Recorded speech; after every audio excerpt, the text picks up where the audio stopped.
All right. Welcome to the 12th New Crits Artist Talk. Tonight we're honored to have the artist Sagarika Sundaram. In just a few years, Sagarika has commanded quite a bit of attention, and rightfully so. She began showing in around 2020, and since then has been in a variety of international group shows. She's created 3 outdoor installations, and had a solo show reviewed by Roberta Smith, who in her review insisted that this work behind us here deserves to be in a museum. People took note, with works finding their ways into museum collections and more opportunities offered. Sagarika currently has work in the Bronx Biennial and at the Russell Wright Design Center in upstate New York, and more shows on the horizon. She was born in Kolkata, India. She studied graphic design at the National Institute of Design in Ahmedabad, India, and got her MFA at Parsons School of Design. Saga and I met at a South Asian artist gathering during the pandemic and have become close friends since then. She's always voraciously learning and absorbing basically everything around her, and her love of making extends into her love of life in general. It's my pleasure to welcome Sagarika Sundaram. Thank you, Ajay. So, the song you chose was Rufus Wainwright's The Art Teacher. So, I think maybe my first question is like, who are your favorite art teachers? Who are my favorite art teachers? I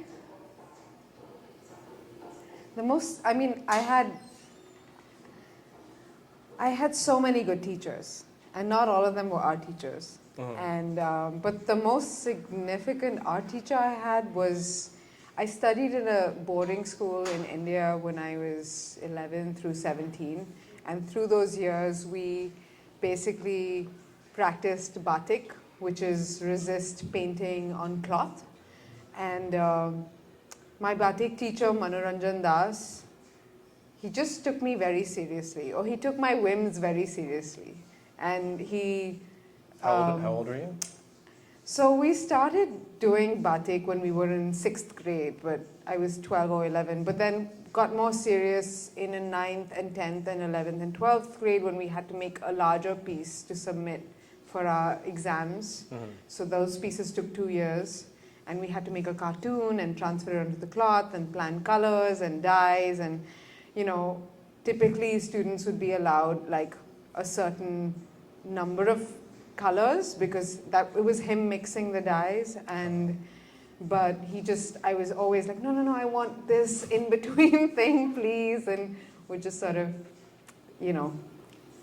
he was very sweet, and he always... Yeah, he treated you like you were an artist. And he didn't speak English very well at all. He was Bengali. He studied in Shantiniketan, which has a very interesting history as an art school in India, and actually brought Batik to India it was started by Rabindranath Tagore in West Bengal.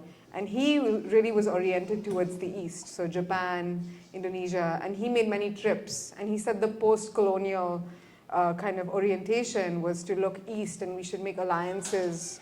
On a trip to Indonesia, he brought back Batik. Mm-hmm. And I don't think he would have predicted it would have ended up in my school in southern India, which is quite far away. And that, so my work in Batik was a result of this sort of orientation, post-colonial orientation. I think that's interesting. And Manoranjan sir couldn't really speak English very well, but he wrote my recommendation letter for American art schools. Oh. And he wrote me such a beautiful letter. I just didn't know that he thought all the things that he wrote in that letter about me, and I still have it, and it was just really meaningful to me. It's a nice bond between students and teachers. I think there's a lot of times where teachers don't know what students feel, and a lot of times where students don't know what teachers feel. So it's nice when it's reciprocated in a way that you get to feel it for real. And I still keep in touch with him on WhatsApp. We sort of reconnected, in 2017. I asked him to take me through the Batik process again, and he cooked. Sorry. But what was it about the Batik process? Because you were saying it was like a post-colonial orientation, but I imagine also there's just something on a material level that's like grabbing you. So how you make a batik is you start with a white piece of cloth and then you transfer your drawing onto it, and then you build color backwards. So you start with the lightest shade, you wax off white, you lock that off with wax, and then you dye it in yellow, and then you wax the yellow, and then you lock that off, and you dye successively green, blue, and so on, until the last dye that you dip the fabric in, and at that point it's caked with wax. You dip it in black, and the black runs through all the cracks in the negative space, and that's when the image really emerges. And so you really work blind, and I think that was, I just developed a kind of tolerance for that surprise, and then it developed into an excitement and anticipation that I think relates to, it's similar to the way I build my work now. It's very exciting when you iron off all the wax and the image emerges. So yes, that was my 10th grade art project, which is about 6 foot by 4 foot. And it's based on a painting by Gauguin. And I love the title of that work. It's Who Are We? Where Do We Come From? Where Are We Going? And yeah, I added the figure at the bottom, this woman with her back towards the viewer. And I recomposed a section. But I feel like the handwriting I developed doing batik is still very present in the work I make today. What do you mean when you say handwriting? Just layered color, multicolored, hot and cold, but also these kind of strokes that overlap to create a kind of a crosshatch of some sort. I mean, my work now is it's abstract, so the people have disappeared. I don't know if they will return. I think they might. We'll find Really? out. Yeah, we'll see. Oh, wow. Yeah, I don't know. I mean, it was really interesting to see this work, and to, whatever, we all have work from high school that some of us feel good about, some of us don't. This obviously, you can feel good about this. This is like Thanks. obviously well beyond most 10th graders. It's funny, my parents fight over this work. They're separated, but they fight over who gets to.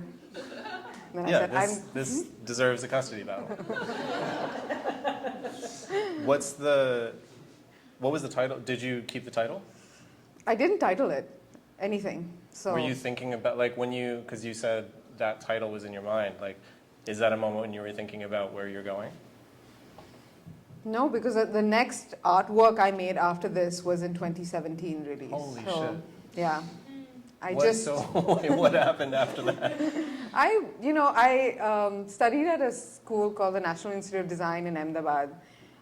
I wanted to study either art history or art. I really didn't know the difference between design and art at that time. I felt very lucky I got into this school because it was a public school in India, funded by the government, and only 60 people get in every year.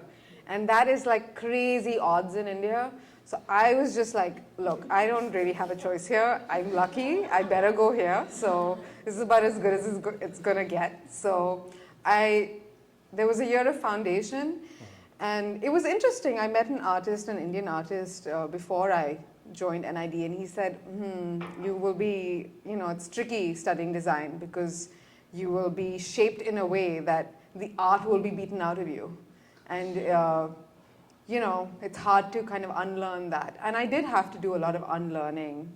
I had to have a fallow period kind of before I kind of made my way back to art, or to art. Yeah. No, back. Yeah. Definitely back. So in that period, you're studying design, you're moving, you're working.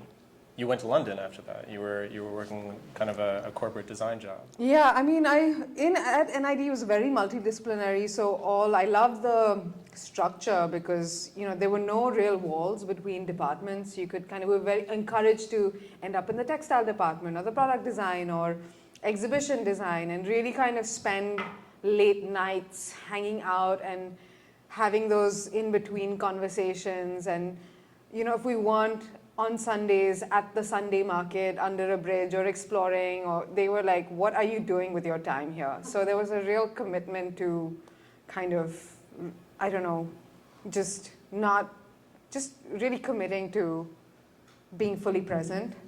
Yeah, it sounds like, I don't know if art schools are fully like this anymore, but I don't have an MFA, but my experience of art school is one where, yeah, like anything is, you can do kind of anything. And that was sort of the beauty of it, that you get to have downtime, but you also get to explore things in a way that allows for like a really deep curiosity. And the way that you talk about NID, it sounds like this really glorious time where not only is it just in your department that there's so many exciting things happening, but there's these histories in their music department and their sound department and all of these different parts of it, that like this is a really like lush time to be there. Yeah, and I complained about it a lot. You know, I was convinced that I was trying to run away. I was desperate to leave. I felt like it was sort of a dinosaur. I felt like I really had to fight for my education. I did one semester at MICA in Baltimore, and I just was so just relaxed and relieved to find that the system around was in place and working, and that I didn't have to advocate for myself all the time. But what I did miss was the kind of orientation, attention to context. So I was studying design in a way where we were really looking at, okay, how do you do design research? How do you invite yourself to somebody's home so you can start making sketches of their home in a way that is respectful, and you know, create a kind of intimacy and, you know, can walk away with kind of insights that fuel your work. So that empathy, I think, was really useful. I think, or like, I value that. But there were many things about it. I was making animation films, short films, lots of bookmaking.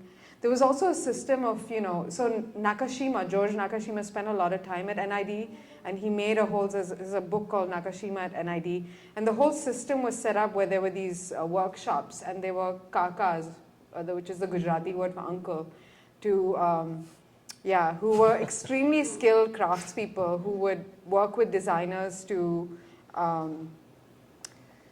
help build whatever it was, furniture, books, animation, films, editing, whatever it is, whatever discipline. And I thought that relationship was also really beautiful. Mm-hmm. I made many books for ex-boyfriends, crying,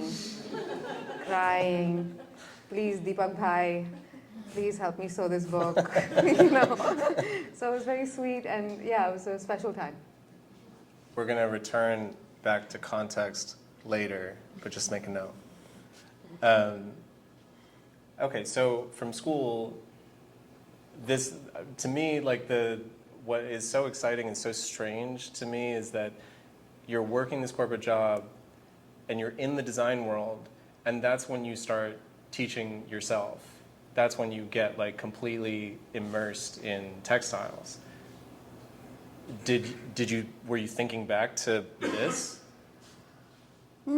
I think I was, you know, so professionally I studied graphic design, and the path that felt reasonable, I felt like I needed to do something reasonable and legitimate, and that had, you know, I also wanted to work outside of India, and because I have an Indian passport, I felt like the only kind of company that had the capacity to hire somebody with my immigration status was a big company who had an HR department. So I kind of ended up in this corporate kind of, you know, I ended up in small shops and big companies like Pentagram Design. I was an intern in London. I ended up also working at a company called IDEO in San Francisco, which is known for coming up with the whole design thinking as a discipline. So I ended up at an agency in London, back in London, as a strategist, because I felt like as a designer, I was moving shapes and boxes around, and it really wasn't satisfying. And I thought I wanted to be parts of the conversation that were more kind of intellectual. But then I found that when I was in that part of the work, I wasn't allowed to be involved in the creative side of things. And that frustration from not being, you know, considered a whole person, I felt like on integrating my kind of interests or expertise, I felt was limiting. And so I think very intuitively, outside of my work, I started saving up my money. And London was really wonderful to live in for 3.5, 4 years, because I felt like there were all of these. There's a culture of adult learning. You know, I signed up for a bunch of classes. I was very methodical after a certain point about what I signed up for. You know, Q1, Q2, Q3, Q4, I would have a calendar, and like I would travel to Italy, to, you know, Cornwall, to all sorts of places, and I think it was a wonderful way to discover the country. I started off taking like lessons in like, one of the classes I took was drawing flowers. So, and one of the exercises was look at a flower for 2 hours and draw it very big and then draw it very small. I mean, I just needed a palate cleanser, you know, from all of the kind of very logical and kind of corporate kind of work that I was doing. I needed to find my creativity again, and I started from the very beginning, I guess. But you believed in it strongly enough to have you travel all over. You know, it's not like you're going to the local art class. I think like it started off as the local art class. You know, I was very snobby about where I learned from. I took weaving classes at this place called the Hand Weaver Society. Pretty much everybody in my class was above the age of 40, mostly women. I took some classes at, you know, CSM, Central St. Martin's, at the Royal College. I don't think at the Royal, no, but like, you know, I just took a whole, like, it was very eclectic. I signed up for, I learned how to make felt on a lady's kitchen table. Like, it was a 3-hour felt making class. And do you stay in touch? you know, I wrote to her when I had my solo show, and I was like, hey, you know, I just want to like let you know this is where I've kind of ended up. I didn't hear back from her. But yeah, I did think of her. I hope she's happy. I hope she's happy for you. I did tell my Batik teacher, Manoranjan sir, and he was very happy for me. I'm sure he was Yeah, thrilled. yeah. Yeah, that's very special. The relationship between Batik and the felt making process that you have currently seems quite parallel. It's a reverse process. Yes. Can you talk more about that? Like, what goes into this? Sure. So the way I build these compositions, they're made from wool and silk, mostly wool, is I work backwards, a bit like a glass painting. So what you see right here is I lay in reverse, kind of like a reverse negative, and build backwards until I lay the backing, which is usually white or gray. I mean, sometimes I've done double-sided works. And along the way, I build pockets that are like separations. So I use resists to create disconnections. And I work with, so in that sense, the image is being created in reverse.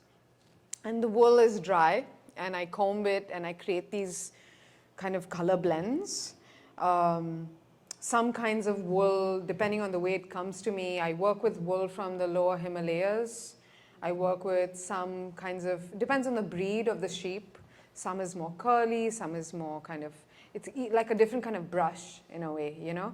And I blend textures and weights, and some gives me line, some gives me ground. And then what happens, so there's like a 2-part process, in a way similar to Batik, where there's the wax and then there's the post-wax. So the dry composition, I have to soak it in water. This is that picture, yeah. So diffuse the wool with water and soapy warm water, and then roll this, so rub and roll this, enmesh, the fibers fuse into a cloth. And this is a very old way of making fabric, and many people make felt when they're in kindergarten, especially if you're from Scandinavian countries or from Germany or whatever. Like, most people are making felt in a Steiner school or something. And so yes, it's similar in a way. Like, so once it's wet and connected and fused together, once it's dry, that's when the cloth is made. Yeah. And then this process of cutting afterwards, how calculated is this whole process? You know, it's been both calculated and also organic in the sense that sometimes I lay resists, which are kind of separators, so pieces of plastic in between layers of wool. So sometimes I've laid them kind of just organically, you know, just cutting shapes and making a composition, working on the floor. And these days I've taken to making paper models to kind of figure out how I want the work to break open. And sometimes I will have an idea, I won't be convinced, and it'll change in the actual work. So I allow it to grow, you know. And the color compositional part of it is very intuitive. So it's really related to what I have dyed and available around me at that moment. Right. And whether I want to pull back and make something very kind of just in 2 or 3 colors and challenge myself, because that's, but there's also a different kind of challenging with the cacophony of, or the polyphony of using many, many, many colors, which is also very exciting, yeah. But now, I mean, I'll scroll through a couple of works here just to give people a sense of what kind of procedures are happening in the work. Sometimes it can be very sculptural and off the wall. Sometimes it can feel like a painting, but a painting that's sort of opening its body up. And then we get to see the actual body. And when you get to a point where you're, for instance, something like this, where there's a level of complication and sophistication that is, you know, it requires a lot of compositional thought. How do you think about sabotage when you continue to grow in this process? How do I think about sabotage? How do you find ways to continue to excite yourself so that the process doesn't become rote, so that it doesn't become something that you know you can execute? I think that's exactly it. Like, sometimes people are like, oh, that's so great, make that one again. And I don't feel like, you know, I'm like, I did that idea. I might come back to it maybe in another way, but right now I have another thing that, and I might have the idea made in the paper, but then when I show up at the table or the floor or whatever, it changes. It's just based on what comes out of my hand in there. And I'm like, okay, fine, okay, this is where I am. And then I'm in completely uncharted, like I haven't planned. So then it takes me time to sit with it and see what the next step is. Mm-hmm. But usually it's like these days, I mean, with that one, I had been creating folds that opened symmetrically. So the cut was either symmetrical or just kind of in the center of the work. But with that one, I wanted the green and white one we just saw. I just wanted to make it asymmetrical and all over and see how far I could push the openings, you know. Yeah. This is an incredible piece.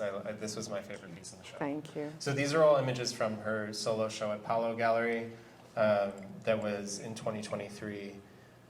Also, I should say now, I should have said this at the beginning, but not that like everybody should be talking all at the same time, but if you do have a question that does feel relevant to the conversation, you feel free to just like raise your hand and say it mid-conversation, because this is a small group of people. It's not going to get crazy. Is this all felt? That one? Yes.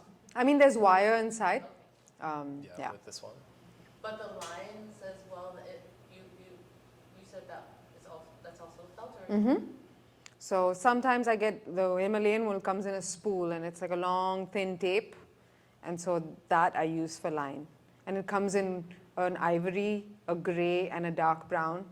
So yeah, that's my line. In terms of dyeing and how you think about color, you have said that you use, like, it's all natural dyes. Is that... Tell me more about your dyeing process, I should say that. I mean, you know, so I don't like to be dogmatic. I don't like to use either just natural dyes or synthetic dyes. It's important to me that the residue from my dye the liquor, or whatever as we call it, is non-toxic. The impact is minimal. So currently, because I'm optimizing, I want to achieve light fast dyes. Natural dyes are really wonderful, but they age. They shift in sunlight, and they just give you a different palette of tones. Natural dyes, So and right now I have my dye lab set up in a bathroom at home, and the dyeing process is like making kimchi. It's like you have to prepare your materials. It's a whole other kind of procedure. It's like grinding your own paints. So I'm right now happy with acid dyes that are non-toxic, and these dyes were recommended to me by a farm upstate who donated me alpaca fiber, and they raise their animals in a way that sequesters carbon back in the soil, so they're really committed to sustainability. And they had like a little shop, and I said, oh, you use dyes, what do you use? And then they recommended me this brand. Oh, okay. So that's kind of what I've been working with. But this piece here uses indigo dye, which is like a fermentation process. It uses madder, which is a root that you get an extract from. And it also uses an acid yellow dye. So I'm just mishmashing and kind of like playing. I know that, certain artists have different opinions about this, but when it comes to sustainability and thinking about an artist's practice, it's something that there's a certain level of toxicity that we exist in, and that has become, at least for me, has become a part of the work from time to time. And the burden of having to say, oh, well, I need to be the most ethical and be the one to make this way forward. It's like, well, there's these massive corporations that are doing the most harm, and so it feels like such an unnecessary burden for an artist sometimes, where it's like, whatever you're doing, whatever processes we use are a drop in the bucket. And it's not to say I think we should do harmful things. However, having it be a mishmash and having it be something that you trust in the process is, I'm glad that it's like not this ethical wall that you have to climb. Natural dyes as well, use a lot of water. So in a certain kind of context, that's just not appropriate. So, it really depends. It's context specific, talking about context, that I think people can be really kind of, oh, natural. They always ask me, do you use natural dyes? It's like a leading question. I'm like, I'm so sorry to disappoint you. It's not all of that. But yeah, I think with sustainability, I think it's like an asymptote for me. I'm trying to move in the direction of, I don't want to hold myself to some impossible standard of perfection, but it's something I'm really happy. I think because I didn't do a traditional arts education program, I kind of ended up finding my own way. Or maybe, I don't know. I'm just not, I don't want to wear a gas mask and work, That's just... I totally understand that. Yeah. It's not the most fun way to work. This idea of like arriving at being an artist and understanding yourself as an artist, there's something that, this is something that you said that I thought was a nice quote. Technique translates into a language, and it comes down to asking good questions in that language. If I'm at a point where my questions show up in the work consistently and in a way that leads to more questions, that is when I feel ready to say, yes, I'm a dyer, or weaver, or painter, or filmmaker. It applies across media. I think that's a really good way to know if you're in it or not. And like whoever is trying to find their medium, one of the reasons why I was also interested in your sense of sabotage and your limitations is and also handwriting, something that you brought up earlier. For people who don't have those things yet, for people who don't have a sense of what their handwriting is or whether or not they are what they say they are, your story is really interesting because it feels such like an internal drive that got you there. But what was it like to find those things for yourself? And how did you know that that's what was happening?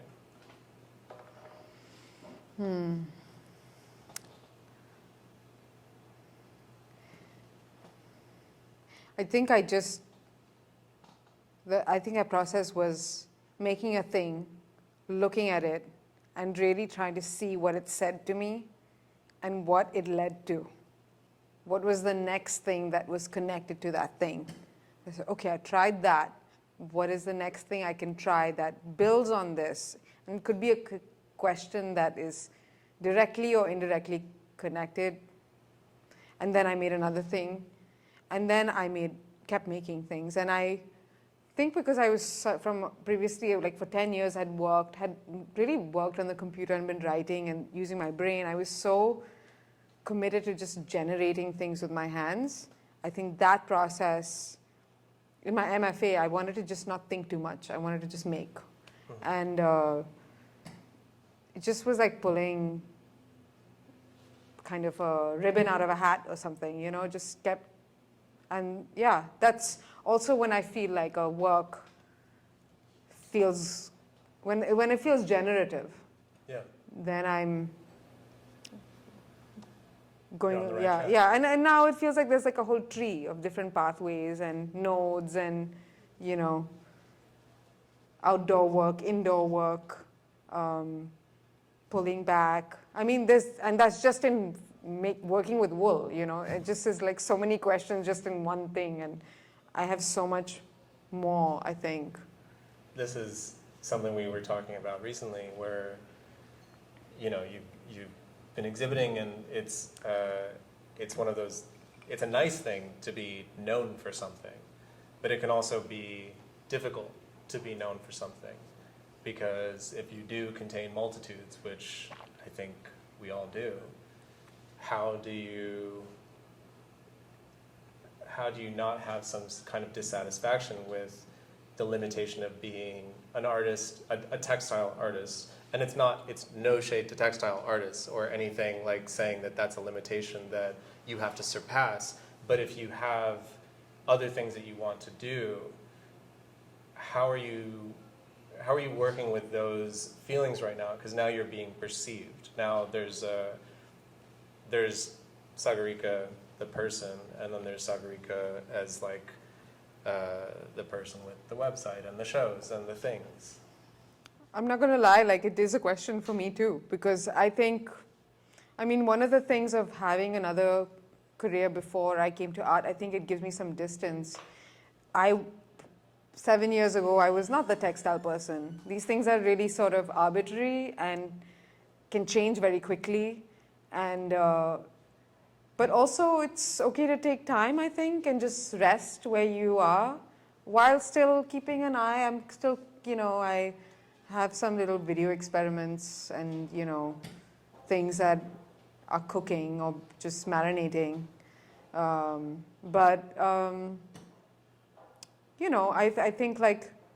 think there's also no wrong answer, like so many people, so many artists spend 20 years in one thing, then 20 years in another thing, and that I think like maybe, and right now I feel a kind of, show me all the things you can do, in one show, all the things, and it's like, it's okay, like that is one way, and it's a very interesting way, and I love seeing those shows.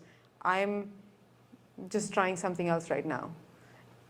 So you mentioned video experiments, and I think that's interesting in that the things that you've done so far, especially with textiles, you're time traveling.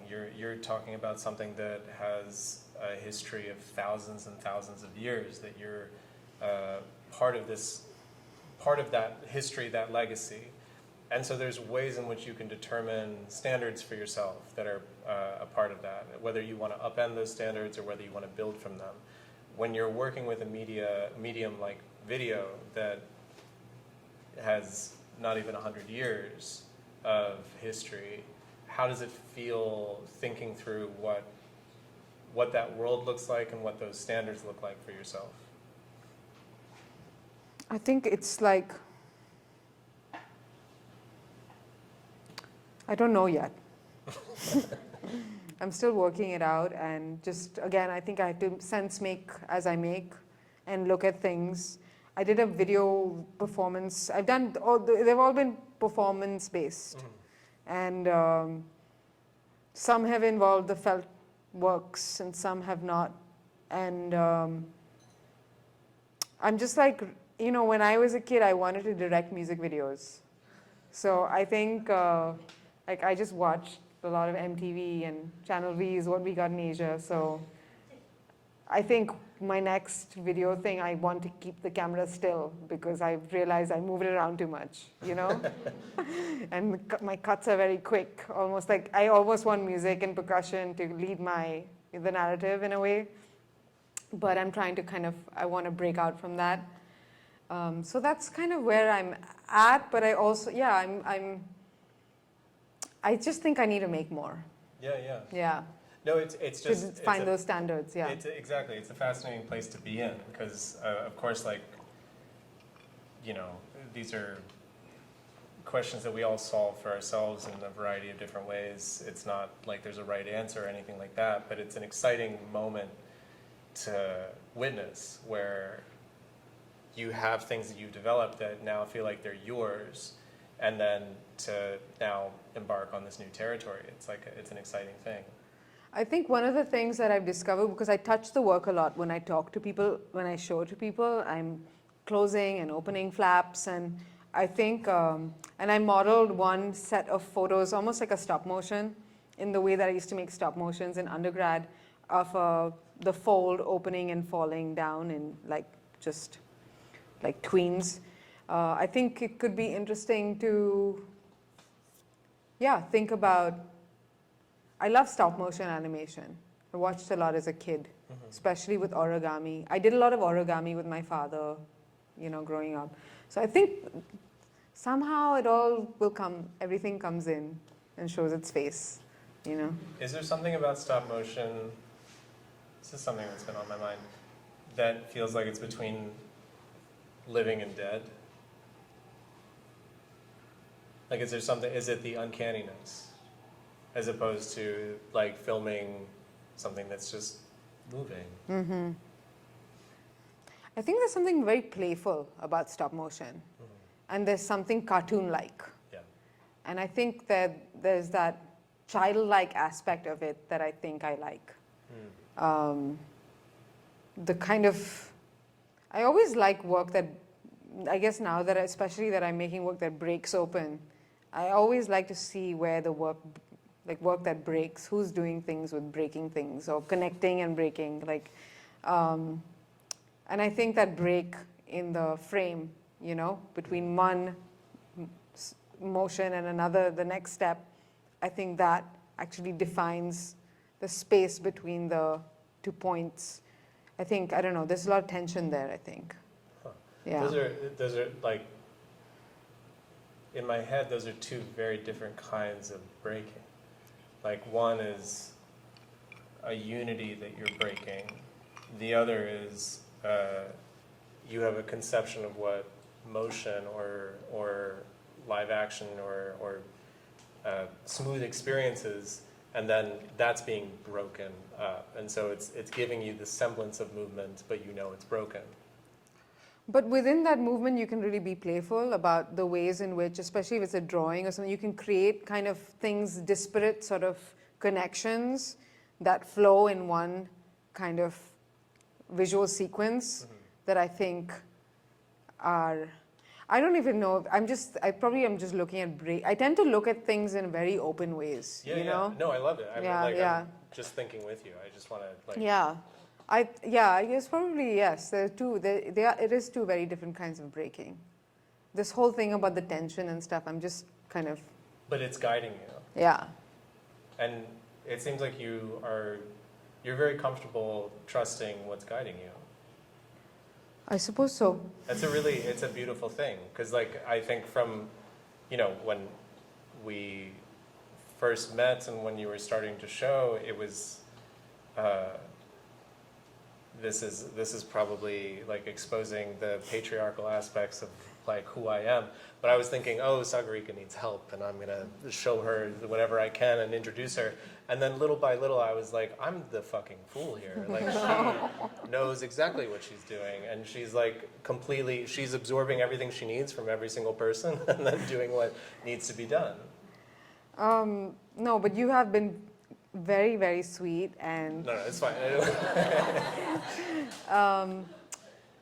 I think I just also was, I don't know, is that a question? Should I just respond to that? Or However, yeah, I mean, it was, I think that your intuition and your ability to trust your intuition is something that's, it's a special thing to see.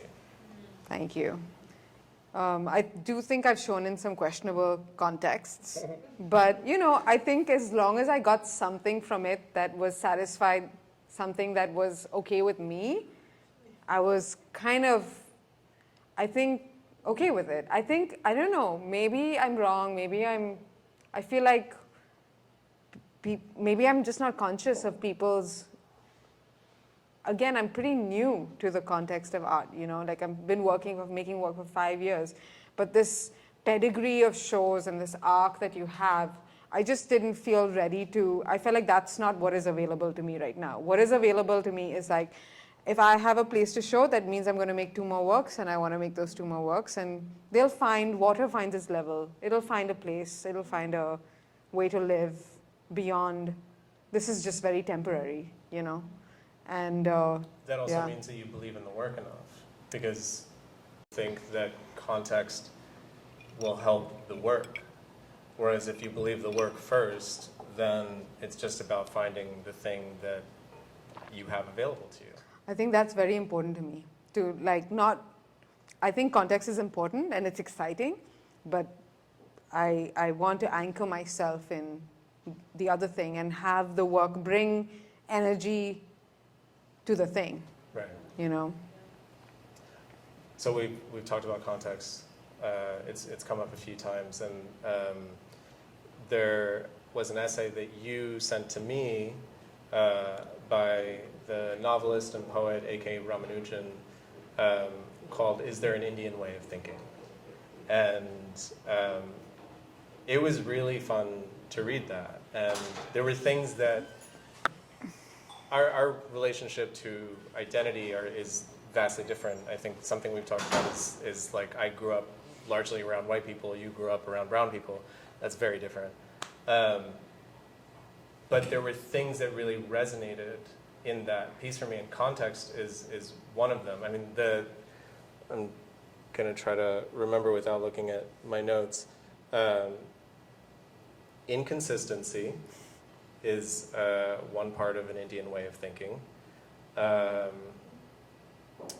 lack of universals is another. And then kind of in tandem with that is that in thinking about kind of the Western canon, or let's just say the Western canon, there are cultures that are happy being context-less, that they want to remove context. So within Western philosophy, we find that like Immanuel Kant or so on, they're trying to find ways to find a universal that has no context.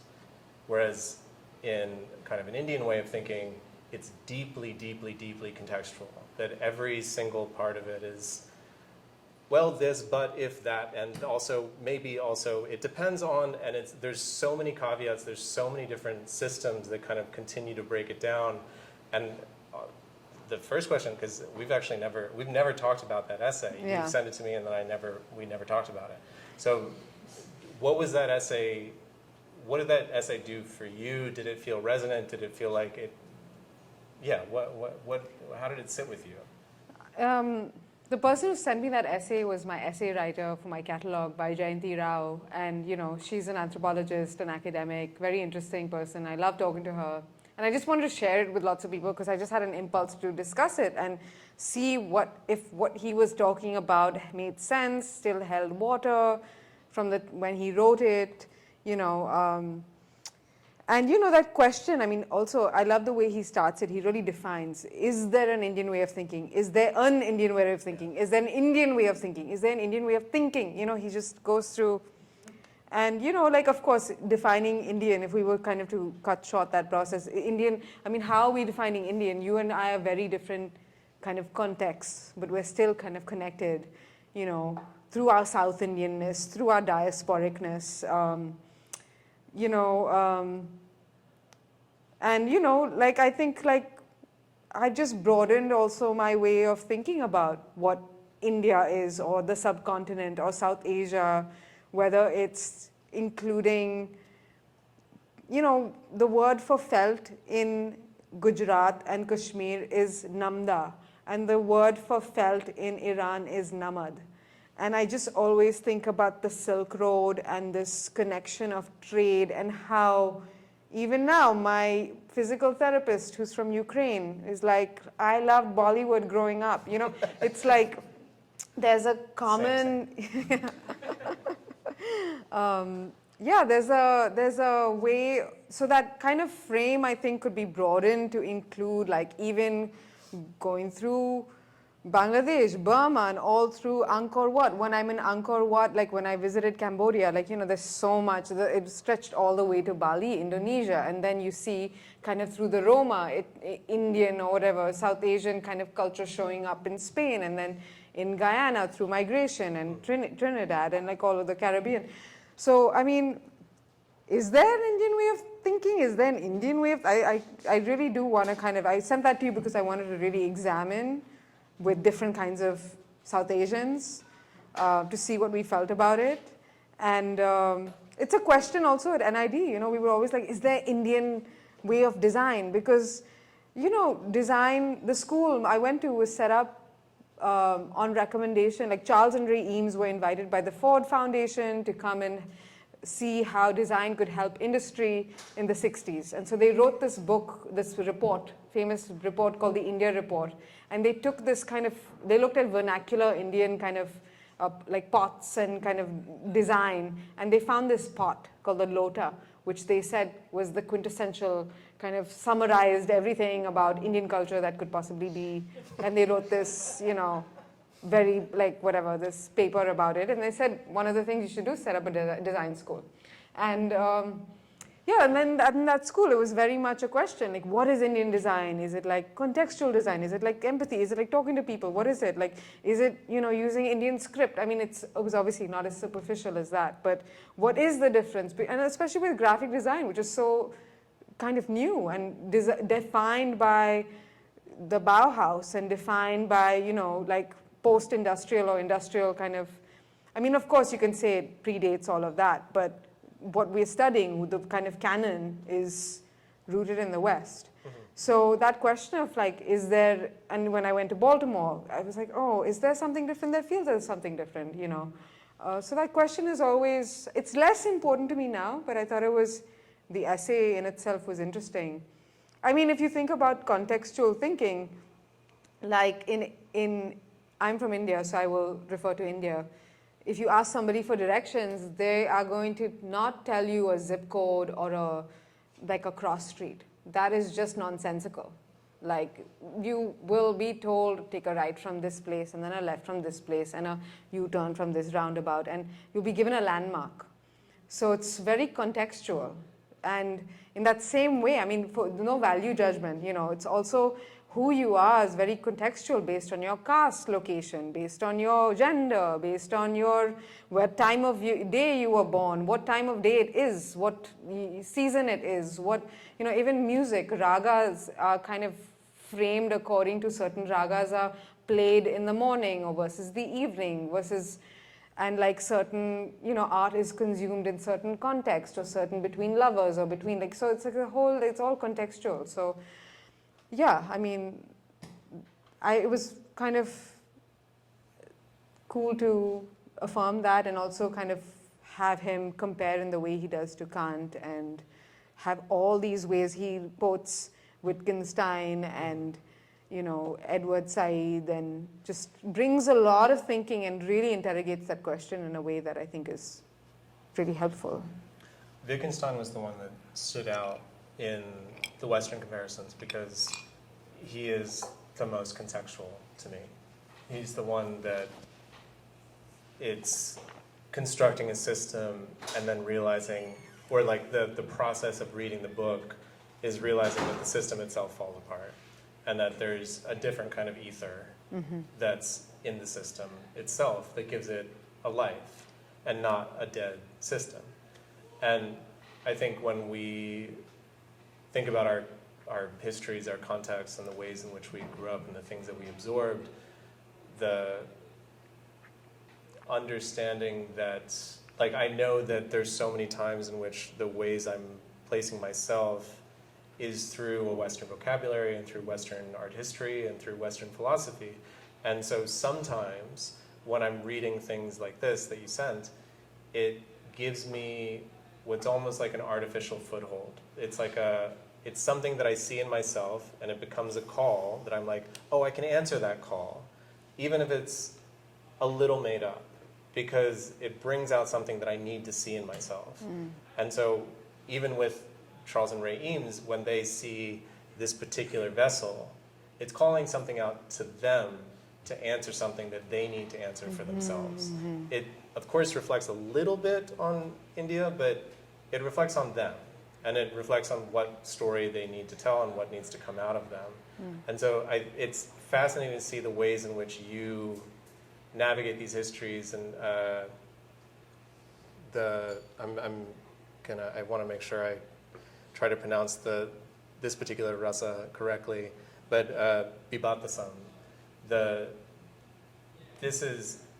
So there are 9 rasas or essences or flavors in kind of Eastern Indian aesthetics, and this is the one that stood out to you, and it's been, the way that I've seen it translated is disgust, but I'm not sure if you've interpreted it that way, and I feel like you probably have much more to say about it than I could say. So, I mean, this all comes from an interest in looking at aesthetic kind of aesthetics, art and aesthetics outside a Western framework. So I'm looking at texts, from this one is specifically relates to performing arts, and it relates to dance and music, and was written in, I don't know, the year 200 BC, I think, or something. But it talks about, and this is kind of an underlying, it runs through all music, visual art, dance, performance, everything, the Rasa theory. And the goal of any artwork is not to generate like an experience, but it's to kind of generate Rasa Ras means juice or essence. So it's to create a kind of unified experience of, like, where the juice, just nectar, bursts out and we all feel it and we can all taste it, And so it's a very sensorial goal, which I really love, as an ideal. And there are 9 rasas, Nava rasas. 9 is a recurring kind of number that runs through lots of different kind of frameworks, food, jewelry, architecture, but here 9 planets, and then here the 9 kind of rasas or tastes or essences. And they vary from, I'm just giving context. So there's like, anyway, but there's one, you can evoke different feelings from within artwork. You can evoke love or beauty, and each rasa has a spectrum, like Shringar on one hand is like, which is, decoration. It's also the word for amorousness or love. So I think Bhibatsa also has a spectrum, and Bhibatsa rasa is basically an artwork that, or the kind of a artistic experience that generates a feeling of disgust.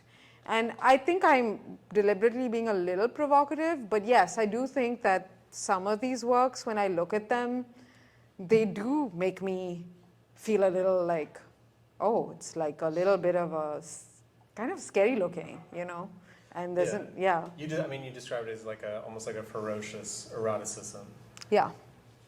And I'm interested in exploring what place that has in the work, and letting that grow, and also I think there's surprise that's Adbhuta Rasa that's in this. I mean, I'm as much as I'm laying the framework on it, I'm also questioning. I'm like, it's not like a 1:1 thing. I'm just like seeing, okay, how does this apply? Does this apply? You know.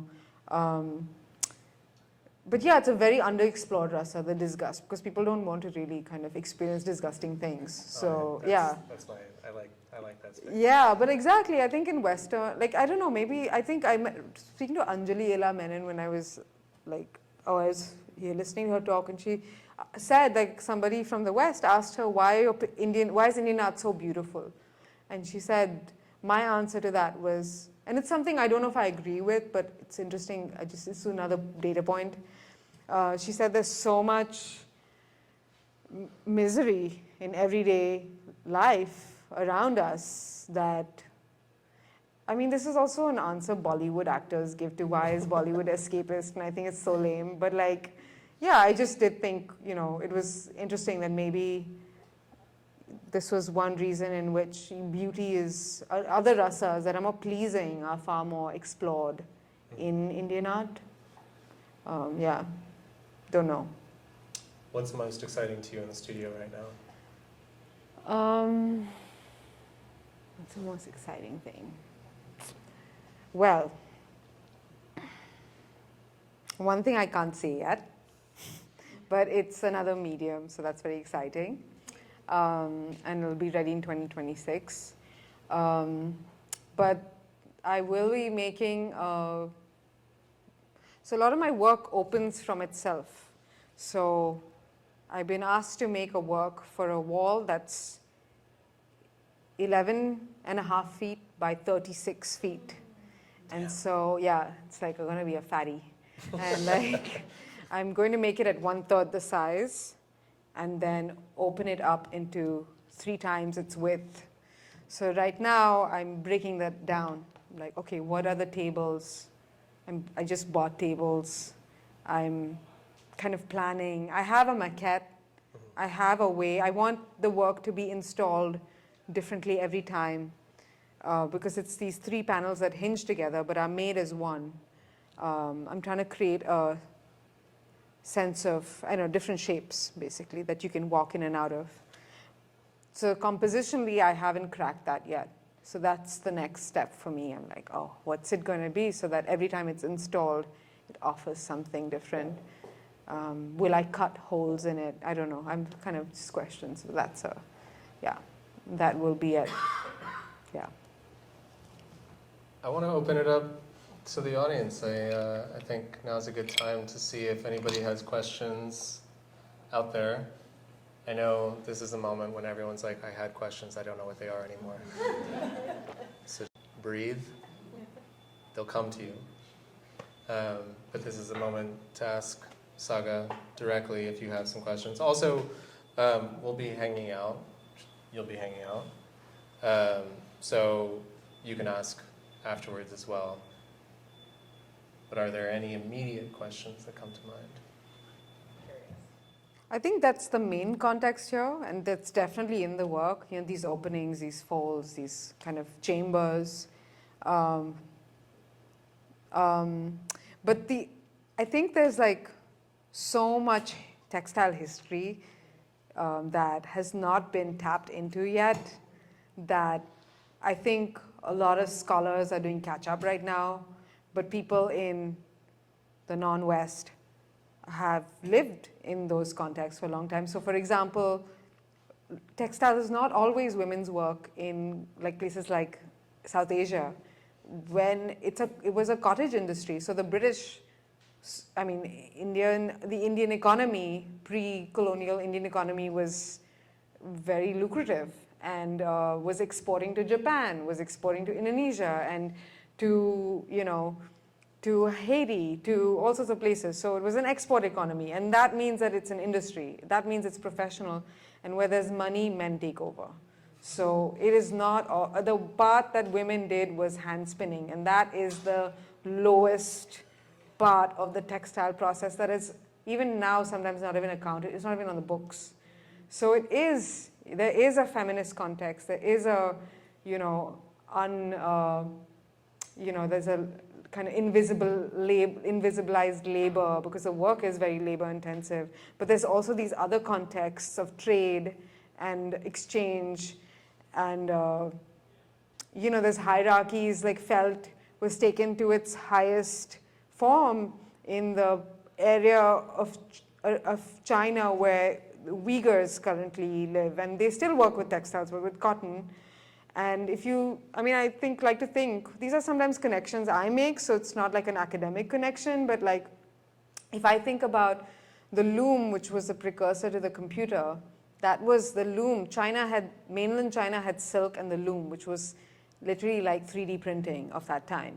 But in the kind of area where pastoral nomads live, sheep growers, people who were considered lower, that's what they wore. People wore felt hats, shoes, coats, saddles, everything was made out of felt. It's a renewable resource, it's cheap, it's easy to make. And that hierarchy between silk and wool, and I like to say, when I see people in movies like Star Wars, the poor people are always wearing felt and hemp and things, the rich people and kings and queens are wearing silk and brocade and stuff. So I think there's so many ways in which it's not been cracked open yet, and I think people are doing the research, reading the books. There's all sorts of, like, indigo was basically the slave trade entirely ran on indigo, People are talking about it, but, it's, I think there's so many more contexts. Yeah.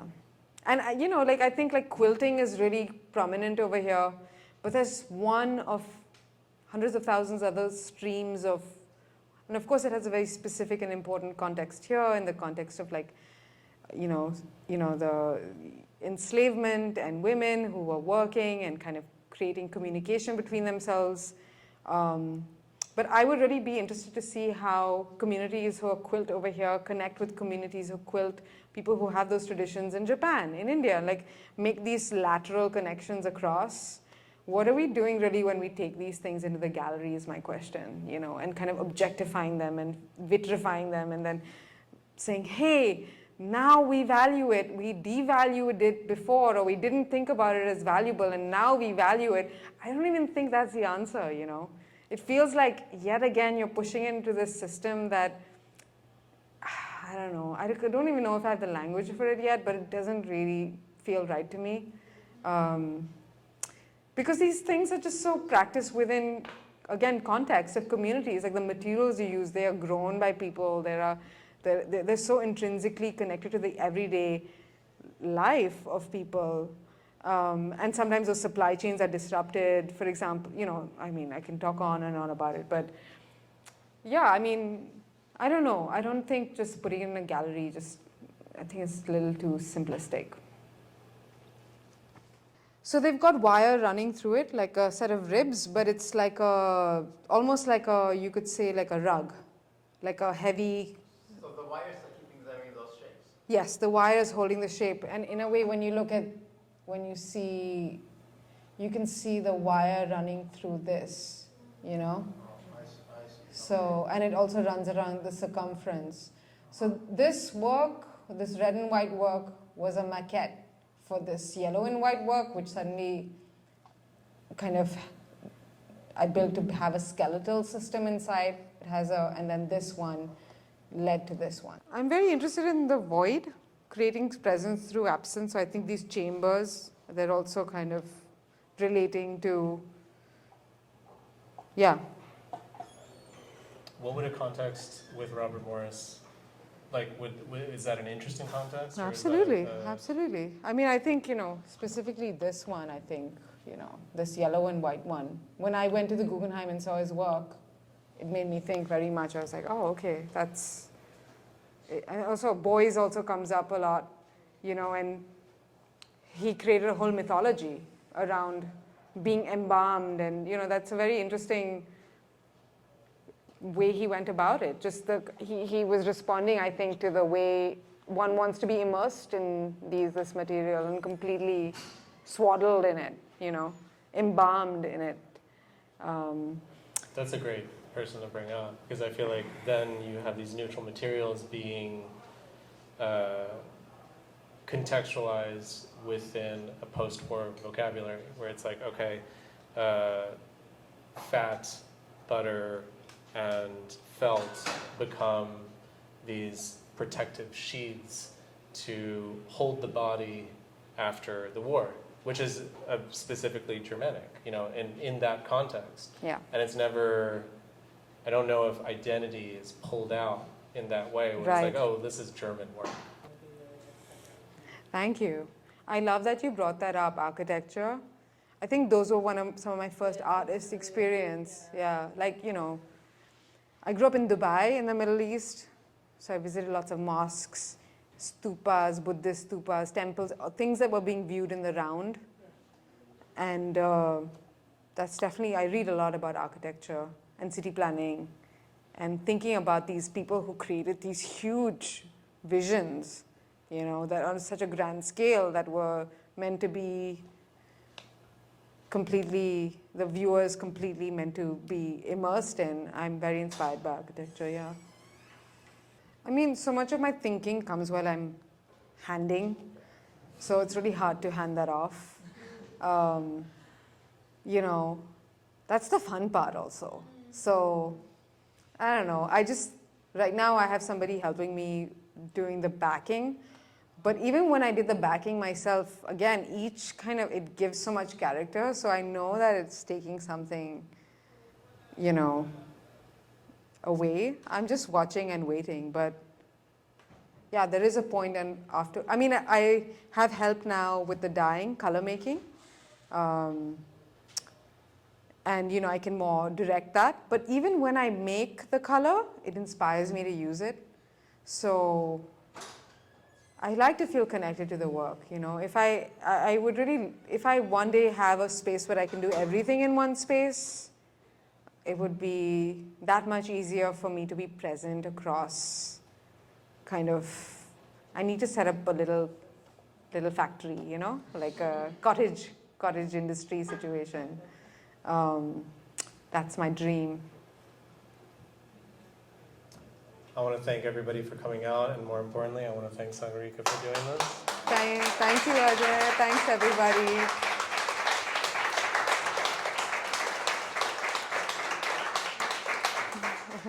This is our last talk of the summer, so I really want to, thank you all for coming out tonight. We'll start up in September again, but if you want to stay up to date with any new crits talks or anything that we're doing, we have some exciting things to announce over the summer, so get on our mailing list and we will keep you in touch. Otherwise, have a great summer and hang out. Thank you, everybody.